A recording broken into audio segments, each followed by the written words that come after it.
It all came down to this. After a decade of conquests and a near mythical rise, Napoleon Bonaparte stood face to face with the final battle that would decide the fate of Europe and his own legacy. Today, we're diving into the epic story of the Battle of Waterloo, how Napoleon tried to reclaim his empire, and how one battle crushed that dream forever. We'll break down the key moments that turned the tide, from daring cavalry charges to last-minute blunders, and how the entire campaign unraveled by sunset. Stay with us until the end to see how Napoleon's final hours as a ruler truly played out. This isn't just about Napoleon. It's about how Europe tried to kill an idea and how one man nearly outplayed them all. To understand how we got to Waterloo, we need to go back, not years, but just a few months, because the final act of Napoleon's life began not on a battlefield, but on an island. After being exiled to Elba in 1814, Napoleon escaped in February 1815 and marched triumphantly back into France. Louis XVIII fled, and in just 100 days, Napoleon was emperor once again. But the European powers didn't wait. Britain, Prussia, Austria, and Russia all formed the Seventh Coalition to end Napoleon's reign once and for all. Knowing time was short, Napoleon struck first, hoping to defeat the British and Prussians in Belgium before the rest of the coalition could arrive. On June 16, Napoleon won at Ligny against the Prussians, but Marshal Ney failed to stop the British at Quatre Bras. This misstep allowed the two armies to retreat separately, but remain a threat. With the stage now set, Napoleon moved fast. But what awaited him on the fields of Waterloo wasn't just mud and musket fire. It was fate catching up. June 18th, 1815. The battlefield was soaked. Rain the night before had turned the ground into thick mud. Napoleon delayed the attack, hoping the sun would dry the field, but that delay gave his enemies time, and time would cost him. What the French couldn't see from their side of the battlefield was how Wellington had hidden many of his men just behind the ridge. This reverse slope tactic meant French cannon fire flew overhead, missing its mark, but Wellington preserved his strength for the right moment. Napoleon ordered an attack on a farm called Hougoumont. It was meant to be a small distraction, but the battle grew out of control. The British defenders held on, French soldiers kept coming and dying. What was meant to take minutes lasted all day, and it drained the French army. Later, Napoleon sent a huge group of soldiers straight at the British center. At first it worked. They pushed forward, but then British troops led by General Picton fought back hard,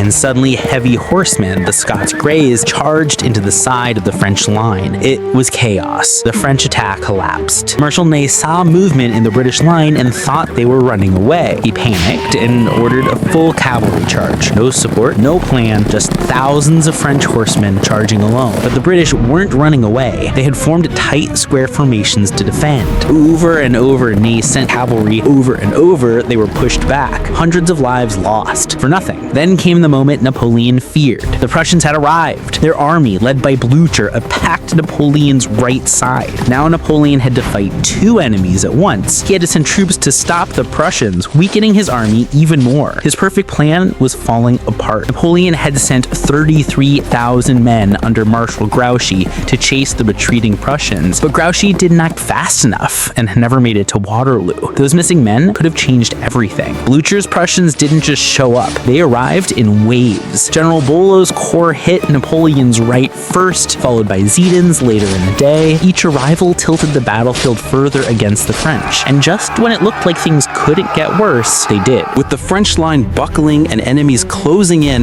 Napoleon made one last desperate move, a gamble built on loyalty and legend. With everything falling apart, Napoleon sent in his last chance, the Imperial Guard. These were his best soldiers, the ones who had never lost a battle. If anyone could turn the tide, it was them. They marched forward, calm and fearless, but the British were ready. Gunfire and cannon blasts tore through their lines. The front ranks of the Guard faltered. One battalion turned and ran. The rest tried to hold, but when the shout came, "The Guard is retreating!" someone yelled. That one sentence broke the entire army. If even the Guard was running, what hope was left? French soldiers panicked, some ran, some dropped their weapons, some just froze. The French army was finished. Napoleon escaped escaped the battlefield, but his empire was done. He gave up the throne a few days later. There would be no second comeback. He surrendered to the British and was exiled, this time for good, to a small island called St. Helena. Tens of thousands lay dead or wounded on the battlefield. Most had no medical help.